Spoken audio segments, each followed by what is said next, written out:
Hello students, नमस्कार। तो अपनी क्लास चल रही थी पोइट्री पर, और पोइट्री में हम विलियम शेक्सपियर की कविता पढ़ रहे थे द 7 एजेज ऑफ मैन। देखिए बच्चों, 7 एजेज ऑफ मैन में हमने इसकी थीम, ठीक है, और इसका कुछ स्टेंजा हम पढ़ चुके हैं। इसका थीम के बारे में हम पढ़ चुके हैं कि किस विषय पर लिखी गई है। थीम कहते हैं विषय। किस विषय पर यह कविता लिखी गई है, कविता को कहाँ से लिया गया है, और इसकी जो बेसिक बातें थी वो सारी चीज़ें हम पढ़ चुके हैं। और इसका फर्स्ट स्टेंजा में कवि ने कहा कि ये संसार जो है वो एक रंगमंच है, और संसार के जितने भी स्त्री पुरुष हैं सब इस रंगमंच के पात्र हैं। एक व्यक्ति इस संसार में आता है, अपनी भूमिका निभाता और चला जाता है। ठीक उसी प्रकार से जिस प्रकार से रंगमंच पर एक पात्र आता है, वो अपना प्ले अदा करता है और निकल जाता है। तो संसार को रंगमंच क्यों कहा है? तो पहला जो हमने पिछली क्लास में जो हमारा क्वेश्चन हुआ था, तो मैंने पहला क्वेश्चन यही कहा था कि why does the poet call the world a stage। कवि ने संसार को एक रंगमंच क्यों कहा है? ठीक है। फिर हमने बात की थी कि पिछले स्टेंजा में एक लाइन दिया गया था, they have their exits and entrances. उनका प्रवेश होता है और एग्जिट हो जाते हैं। एग्जिट मतलब निकलना। तो वहाँ पर एंट्रेंस और एग्जिट शब्द क्या व्यक्त करते हैं? तो हमने कहा था कि एग्जिट और एंट्रेंस जो शब्द हैं, एग्जिट का मतलब होता है निकलना, जो डेथ को, जो मृत्यु को सिग्निफाई करता है, और एंट्रेंस जो होता है, यहाँ जो एंट्रेंस शब्द जो आया है वो व्यक्ति के जन्म को सिग्निफाई करता है। तो ये क्वेश्चन भी हम पढ़ चुके थे। एक व्यक्ति अपने जीवन में कितनी भूमिकाएं निभाता है? How many parts does one play in his life. एक व्यक्ति अपने जीवन में कितनी भूमिकाएं निभाता है और कौन कौन सी भूमिकाएं, उनकी भी हम बात कर चुके थे। तो एक व्यक्ति, a man plays 7 roles in his life, अपने जीवन में 7 भूमिकाएं निभाता है। तो वो 7 भूमिकाएं कौन कौन सी हैं, उसके लिए हमने पहला स्टेंजा जो पढ़ लिया था, यहाँ तक की लाइनें हम पढ़ चुके हैं। एट फर्स्ट, अब देखिए पंक्तियाँ देखिए कविता की। At first the infant, infant का मतलब होता है शिशु। म्यूलिंग, म्यूलिंग का मतलब होता है मिमियाना, बिल्ली की तरह मिमियाना। यहाँ कहें तो बच्चे के रोने के लिए आता है। म्यूलिंग एंड पकिंग, पकिंग का मतलब होता है वॉमिट करना, उल्टी करना। इन नर्सेस आर, नर्स का मतलब होता है जो पालन करने वाली है, हूँ ब्रिंग्स अप, जो पालन पोषण करती है। यानी यहाँ नर्सेस कहें तो माँ के लिए आया है। और आर्म का मतलब होता है बाहें, या कहें तो माँ की गोदी में। देन तो पहला कहा गया है कि व्यक्ति अपना पहली भूमिका एक शिशु के रूप में निभाता है। कैसा? एन इन्फेंट, जो कैसा होता है शिशु? म्यूलिंग एंड पकिंग, जो मिमी आता रहता है, रोता रहता है, पकिंग उल्टी करता रहता है, दूध उल्टी करता रहता है अपनी माँ की गोदी में। तो मैंने प्रश्न पूछा था वहाँ से कि व्यक्ति अपनी पहली भूमिका, how does one play his first role. व्यक्ति अपनी पहली भूमिका किस प्रकार से निभाता है? एक व्यक्ति अपना पहला रोल किस प्रकार से निभाता है? तो हमने कहा व्यक्ति अपना पहला रोल किस प्रकार से निभाएगा? एक शिशु के रूप में। ठीक है, कैसे? क्राइंग, बीपिंग एंड पकिंग, उल्टी करता हुआ, रोता हुआ। एन नर्सेस आर, अपनी माँ की गोदी में उल्टी करता रहता है, रोता रहता है, मिमियाता रहता है। अब यहाँ यदि हम बात करें म्यूलिंग एंड पकिंग शब्द की, तो यहाँ से कवि का क्या आशय है? ये जो शब्द हैं mewling and packing, the word, तो तीसरा क्वेश्चन हम यहाँ से ये कह सकते हैं, व्हाट डज, या what do the words mewling and fucking signify. ये म्यूलिंग और पकिंग जो शब्द हैं ये किसको सिग्निफाई करते हैं? तो स्टूडेंट्स समझिएगा कि म्यूलिंग का मतलब होता है मिमियाना, पकिंग मतलब उल्टी करना। यहाँ पर म्यूलिंग शब्द से जो मतलब है वो रोता रहता है। अब यहाँ कवि का कहने का मतलब है कि वह इसलिए रोता है क्योंकि an infant is helpless and dependent. वह हेल्पलेस होता है, वह अपनी बात को किसी के लिए कह नहीं सकता। वो एक डिपेंडेंट होता है, आश्रित होता है, माता पिता पर आधारित होता है, और वह अपनी आवश्यकता को ही weaves to express his need, अपनी आवश्यकता को व्यक्त करने के लिए वो रोता है। इसलिए यहाँ कवि ने जो शब्द यूज किया है म्यूलिंग, मिमियाता हुआ, क्योंकि वो एक डिपेंडेंट होता है, हेल्पलेस होता है, तो वो अपनी आवश्यकता को व्यक्त करने के लिए रोता है। और इस प्रकार से व्यक्ति अपना पहली भूमिका एक शिशु के रूप में निभाता है। फिर कहता then the whining school boy, whining का मतलब है सल्क, कुढ़ना, चिड़चिड़ा होना, ठीक है। स्कूल बॉय कहेंगे स्कूल जाने वाला विद्यार्थी। तो एक अगली जो भूमिका होती है उसका सेकंड रोल होता है एक विद्यार्थी के रूप में, एक स्कूल जाने वाले बच्चे के रूप में। कैसा बच्चा? विनिंग, जो स्कूल जाना नहीं चाहता है, सल्किंग है, मन को चिड़चिड़ा हो रहा है वो। विथ हिज सैचल, और सैचल का मतलब होता है बैग, सैचल का मतलब होता है बैग, थैला। सेकेंड राउंड मतलब after completing the first role as an infant, पहली भूमिका एक शिशु के रूप में निभाने के बाद फिर वह अपनी दूसरी भूमिका एक स्कूल बॉय के रूप में निभाता है। विथ हिज सैचल, जो अपने थैले को लेकर के, अपने बैग को लेकर के, एंड शाइनिंग मॉर्निंग फेस, जिसका चेहरा चमकता होता है, मतलब ही हैज ब्राइट फेस, उस बच्चे का जो चेहरा होता है मॉर्निंग फेस। अब देखिए मॉर्निंग फेस हम कहें तो ऐसा प्रदीप्त चेहरा होता है, इतना देदीप्यमान चेहरा होता है उसका, जैसे मॉर्निंग फेस। अब यहाँ स्टूडेंट्स मॉर्निंग फेस से क्या मतलब है? देखिए मॉर्निंग फेस से मतलब है the face that is free of the worries of life, जीवन की चिंताओं से मुक्त है, ऐसा चेहरा। यानी प्रातः काल में जब व्यक्ति जगता है, सुबह उठता है, तो उसका चेहरा एकदम तरोताज होता है, चिंताओं से मुक्त होता है। इसलिए कवि ने यहाँ पर जो मॉर्निंग फेस कहा है, शाइनिंग मॉर्निंग फेस, यानी प्रदीप्त चमकता हुआ चेहरा, हम ये कह सकते हैं जैसे प्रातः काल का उदित सूर्य की तरह वो चेहरा उसका होता है, ठीक है। तो shining morning face. Creeping, creep का मतलब है रेंगना, टू गो स्लो, वो धीरे धीरे चाहता है, मतलब वो स्कूल जाना नहीं चाहता है लेकिन वो स्कूल जाता है। लाइक ए स्नेल, यहाँ लाइक ए स्नेल की जो बात कर रहे हैं, लाइक ए स्नेल यहाँ पर सिमली है, ठीक है। तो यहाँ पर जो आई है वो सिमली है, सिमली का मतलब है उपमा। तो यहाँ पर सिमली का प्रयोग हुआ है। अब मैं आपसे पूछ सकता हूँ कि find out the line which denote simile, वो लाइन छांटी जिसमें सिमली डिनोट हो रही है, तो यहाँ पर लाइक स्नेल के अंदर है, ठीक है। तो उसका चेहरा होता है प्रातःकाल के सूर्य की तरह एकदम चमकता हुआ। इनमें कह सकता हूँ आई कैन से कि ही हैज ब्राइट फेस, उसका चेहरा एकदम ब्राइट होता है, चमकीला होता है, और वह स्कूल जाना नहीं चाहता, इसलिए क्रीप रेंगता है धीरे धीरे धीरे धीरे, एक स्नेल, एक घोंगे की तरह, स्नेल कहते हैं घोंगा, एक छोटा सा जानवर होता है, छोटे से घोंगे की तरह वो रेंग करके जाता है। अनविलिंगली कैसे जाता है? अनविलिंगली, अनिच्छा से, यानी वो स्कूल जाना नहीं चाहता है, अनिच्छा से टू स्कूल, विद्यालय जाता है। तो एक बालक स्कूल बॉय के रूप में व्यक्ति अपनी भूमिका किस प्रकार से निभाता है? तो देखिए यहाँ से जो अगला क्वेश्चन हमारा होने वाला है वो यह है कि हाउ डज वन प्ले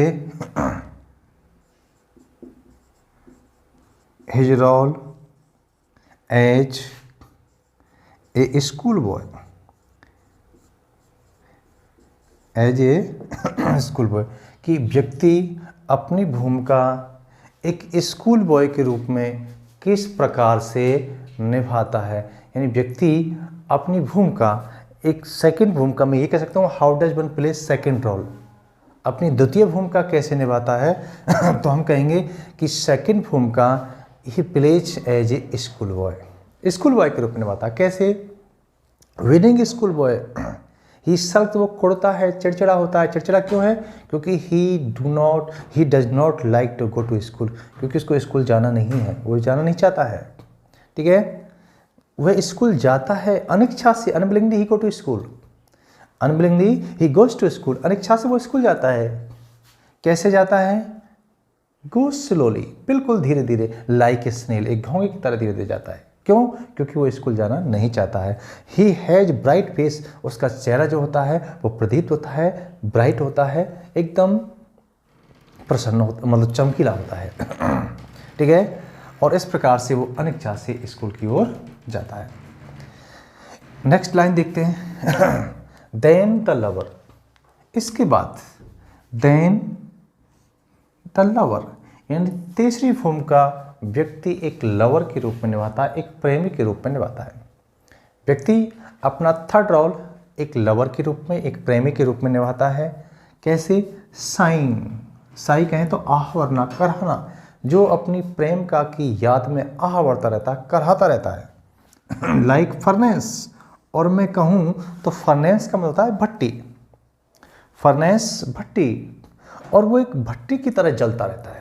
यानी अपनी प्रेमिका की यादों में वो कराहता रहता है और भट्टी की तरह जलता रहता है। विथ वोफुल बैलड, वोफुल कहते हैं दर्द भरे, और बैलड का मतलब होता है गीत, जो कि दर्द भरे गीतों को गाता रहता है।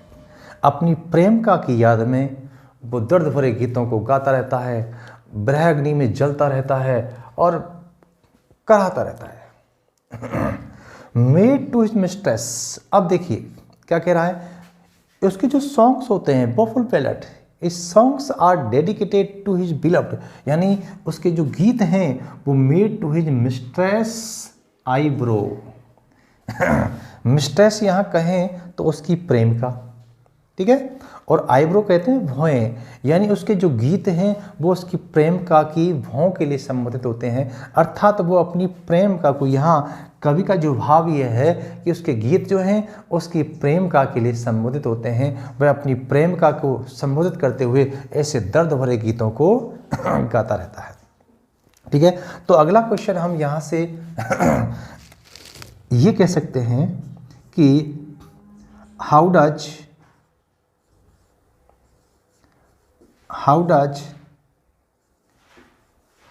ए मैन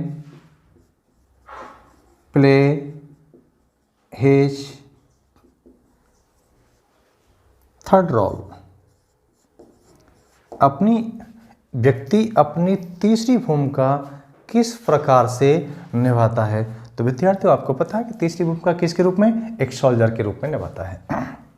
चलिए आगे बात करते हैं। इसके बाद में after completing the third role as a lover he becomes a soldier, इसके बाद में वो एक सैनिक बन जाता है। सोल्जर अगली भूमिका वो एक शिशु के रूप में निभाता है। किस प्रकार से? एक शिशु कैसा होता है, एक सोल्जर एक सैनिक के रूप में निभाता है। ठीक है, देन ए सोल्जर, इसके बाद में सैनिक बन जाता है, एक सोल्जर बन जाता है। यानी जब थोड़ा और बड़ा हो जाता है, पहले शिशु के बाद में स्कूल बॉय बना, उसके बाद में लवर हो जाता है, और फिर थोड़ा सा और बड़ा हो जाता है, उसके अंदर ताकत आ जाती है। ठीक है, थोड़ा सा जोश उसके अंदर होता है। Full of strange oaths, oath कहें तो यहाँ पर प्रतिज्ञा, और स्ट्रेंज का मतलब अजीब, कुछ अजीब की सी प्रतिज्ञाओं से भरा हुआ होता है। बियर्डेड लाइक द पर्ड यहाँ पर भी सिमली है। बियर्डेड, जिसकी पर्ड का मतलब लेपर्ड, तेंदुआ, यहाँ ये शब्द जो है वो लेपर्ड है। तो जिसकी जो दाढ़ी होती है, बियर्डेड कहते हैं दाढ़ी, तेंदुए की जैसी दाढ़ी हो जाती है। और जीलियस इन ऑनर, और वो बहुत ही ईर्ष्यालु हो जाता है, सम्मान के लिए ईर्ष्यालु हो जाता है। यानी ही बिकम सो कॉम्पिटिटिव, सम्मान प्राप्त करने के लिए बहुत ही ज़्यादा कॉम्पिटिटिव हो जाता है, प्रतिस्पर्धी हो जाता है, और उसका स्वभाव कैसा हो जाता है, sudden and quick in quarrel. कैसा हो जाता है, अचानक ही, तुरंत लड़ाई पर उतार होने वाला, तुरंत ही झगड़ा करने वाला हो जाता है। और seeking the bubble reputation, seek मन होता है खोजना, ढूंढना, प्राप्त करना। बबल, बबल कहते हैं मोमेंटम, यानी क्षण भंगुर।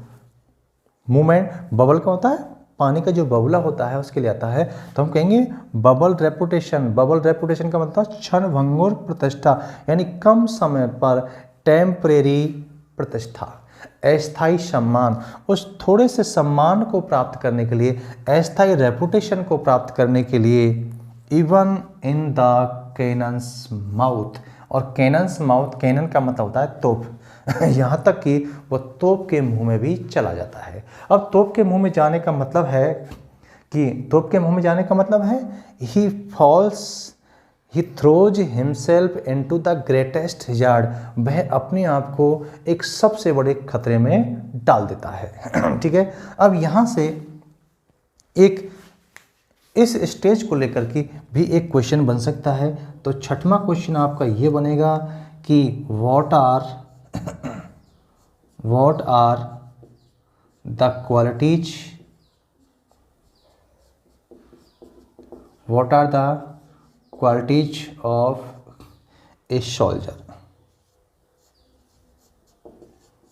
What are the qualities of a soldier. सैनिक की कौन कौन सी क्वालिटी होती हैं, क्या क्या उसकी विशेषता होती हैं। तो हमने उसकी विशेषता देखी, he a soldier is full of strange oaths, वो अजीब सी प्रतिज्ञाओं से भरा हुआ होता है। He has weird like a leopard, उसकी तेंदुए की जैसी दाढ़ी हो जाती है। ठीक है, he becomes so competitive for honour, सम्मान के लिए बहुत प्रतिस्पर्धी हो जाता है। वो नहीं चाहता है किसी को अपने से आगे देखना नहीं चाहता है। ठीक है, he is quick in quarrel, और लड़ने में तुरंत ही लड़ाई पर उतारू होने वाला हो जाता है। सीकिंग द बबल रेपुटेशन, और थोड़ा सा सम्मान प्राप्त करने के लिए, रेपुटेशन प्रेस्टीज प्रतिष्ठा, थोड़ा सा सम्मान प्राप्त करने के लिए, even in the cannon's mouth, वह तोप के मुंह में चला जाता है। He throws himself into the lion's den, अपने आप को शेर की गुफा में डाल देता है। शेर की गुफा में जाने का मतलब है मृत्यु, यानी सबसे बड़े खतरे को मोल ले लेता है। और इस प्रकार से एक व्यक्ति अपनी चौथी भूमिका एक सोल्जर के रूप में निभाता है। तो एक बार फिर से हम इस कविता को रिवाइज करते हैं। एट फर्स्ट, सबसे पहली, यानी पहली भूमिका एक शिशु के रूप में निभाता है। ठीक है, म्यूलिंग का मतलब है क्राइंग, रोता हुआ, मिमियाता हुआ। पकिंग, दूध उल्टी करता हुआ। इन नर्सेस आर्म, अपनी माँ की गोदी में दूध उल्टी कर देता है, रोता रहता है, मिमियाता रहता है। He is helpless and dependent, और रोता क्यों है, रोता इसलिए है बिकॉज, क्योंकि he is helpless. He weeps to express his need, अपनी आवश्यकता को व्यक्त करने के लिए वो रोता है। देन इसके बाद school boy, then the school boy, अगली भूमिका, सेकंड भूमिका एक स्कूल बॉय के रूप में निभाता है। विथ हिज सैचल, अपनी बैग को लेकर के। जो शाइनिंग मॉर्निंग पेस, एक विद्यार्थी एक सल्किंग, विनिंग का होता है जो चिड़चिड़ा होता है, और चिड़चिड़ा इसलिए है क्योंकि उसे स्कूल जाने की इच्छा नहीं है, वो स्कूल जाना नहीं चाह रहा है। विथ हिज सैचल, अपने बैग को लेकर के वो स्कूल जाता है। शाइनिंग मॉर्निंग फेस, अब देखो शाइनिंग मॉर्निंग फेस का, उसका चेहरा बहुत ही ब्राइट है। ही हैज ब्राइट फेस, मैं इसको कह सकता हूँ ही हैज ब्राइट फेस। वो स्कूल जाता है, कैसे जाता है, क्रीपिंग लाइक स्नेक, बिल्कुल धीरे धीरे, एक घोंगे की तरह, अनविलिंगली। और कैसे जाता है, अनिच्छा से स्कूल की तरफ जाता है। देन द लवर, इसके बाद में अगली भूमिका यानी थर्ड रोल वो एक लवर के रूप में निभाता है। साई का मतलब होता है आह वरना, कराहना। ठीक है, ए फर्नेस, जलता रहता है, कराहता रहता है, विथ बॉफुल बैलड, और दर्द भरे गीतों को गाता रहता है। और उसके जो गीत हैं वो उसकी प्रेमिका के लिए संबोधित होते हैं। ठीक है, his songs are dedicated to his beloved. Then his soldier, इसके बाद में चौथी भूमिका एक शिशु के रूप में निभाता है। Full of strange oaths, strange oath का मतलब, ओथ का मतलब होता है प्रतिज्ञा। जिस अजीब सी प्रतिज्ञाओं से भरा हुआ, जो प्रणों से दृढ़ निश्चय से भरा हुआ होता है। बियर्डेड लाइक द पर्ड, और जिसकी दाढ़ी, जिसकी तेंदुए की जैसी दाढ़ी हो जाती है। जीलियस इन ऑनर, सम्मान के लिए इतना उत्सुक हो जाता है, इतना प्रतिस्पर्धी हो जाता है। जीलियस का होता है ईर्ष्या, ईर्ष्यालु, ठीक है, यानी अन्य से ईर्ष्या करने वाला हो जाता है, और लड़ाई पर तुरंत ही उतारू होने वाला हो जाता है, तुरंत ही झगड़ा करने वाला हो जाता है, क्योंकि उसके अंदर जोश होता है, ताकत होती है। और seeking the bubble reputation, seeking the bubble reputation, उस क्षणभंगुर सम्मान को प्राप्त करने के लिए, थोड़ा सा सम्मान प्राप्त करने के लिए, even in the cannon's mouth, cannons mouth का मतलब तोप के मुंह में, और अपने आप को तोप के मुंह में डाल देता है, मतलब सबसे बड़ा खतरा मोल ले लेता है, अपने जीवन को खतरे में डाल देता है। तो इस प्रकार से ये कविता का ये भाग पूरा होता है। उम्मीद है कि ये स्टैंजा आपको समझ में आया होगा, और इससे आगे की जो बातें हैं वो हम करेंगे अगली क्लास में। आज के लिए इतना ही, धन्यवाद।